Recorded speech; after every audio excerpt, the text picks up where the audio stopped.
Welcome back to another Friday and another episode of Sports Corner. I'm Cole Young, and so many storylines emerged over the weekend, so I will get right into it. Week 2 of the NFL season had several ups and downs and injuries and more. The Giants and Commanders pulled off 2 incredible comebacks. The Bills redeemed themselves with a 38-10 win over the Raiders. The NFC South has 3 undefeated teams.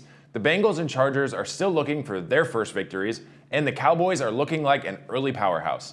Like I mentioned, there were some big-name injuries this weekend as well, unfortunately.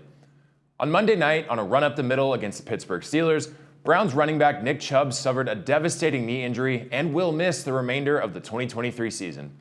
The Browns then went on to sign their former running back Kareem Hunt to a 1-year deal to take Chubb's spot. New York Giants running back Saquon Barkley will most likely miss around 2 or 3 weeks with an ankle sprain. Other big names like Jalen Waddle, Christian Watson, Aaron Jones, Jamal Williams, Greg Dulcich, Austin Eckler, J.K. Dobbins, Cooper Kupp, Joe Burrow, and many, many more are now facing some pretty serious injuries. It's the worst-case scenario that so many NFL stars are going down this early in the season, but hopefully the rehabs and recoveries are quicker than expected, and the league will get some of its best players back soon. And a big trade happened on Wednesday when the Rams traded running back Cam Akers to the Minnesota Vikings for a few draft picks. Moving on to my picks for this week. After the Broncos' Hail Mary and loss, and the Lions narrowly losing in a shootout with the Seahawks, I went just 2-2 last week, bringing me to 5-3 for the season. This week has some pretty exciting matchups and a few that could be some high-scoring blowouts, so it should be an interesting weekend. My 4 winners for this week are the 49ers over the struggling Giants, Minnesota to pick up their first win at home against the Chargers, the Chiefs to easily roll past the Chicago Bears, and the Eagles to remain undefeated after heading to Tampa Bay. It's still very early in the season to tell which teams are for real and which have just had either a rocky start or a solid one, but the more time passes, the more we will be able to see just which teams are geared up to make a deep playoff run this season. Over in college football, this past weekend, no top 25 team played a ranked opponent, so there wasn't too many marquee matchups. That being said, yet again, Colorado put on the best show of the weekend against Colorado State. With 11 minutes remaining in the fourth quarter, the world was stunned to see Colorado State in the lead over Colorado, 28-17.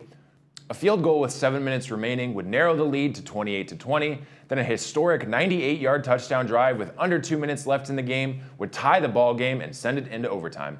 Colorado would go on to win this thrilling game 43-35 in double overtime, completing the 4th biggest comeback for Colorado since 2005. The Buffs now move to 3-0, but drop to number 19 in the rankings. This weekend is full of big matchups, including Colorado, who will face off with their Pac-12 rival, the number 10 ranked Oregon Ducks, this Saturday at 12:30 p.m. on ABC.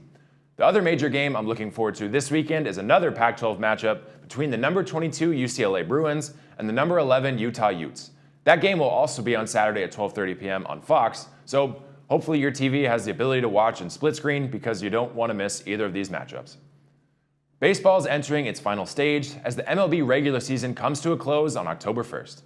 The playoffs then begin on Tuesday the 3rd, so things are just getting started for the teams that have earned their spot in the postseason. Unfortunately, as I have mentioned extensively, the Angels are not one of those teams, and it seems that next season they will likely return without Shohei Ohtani or Mike Trout. Like I said, there are still a ton of regular season MLB games to enjoy this weekend, on top of some big-time matchups in both college and pro football. Just a few more weeks until the hockey and basketball start, and the Ryder Cup is finally next weekend. My point being, this is the best time of year for sports, so enjoy every minute of it. I know I am. As always, thank you for tuning in to this Friday's episode of Sports Corner. I'm Cole Young. Have a great weekend. I'll see you next time.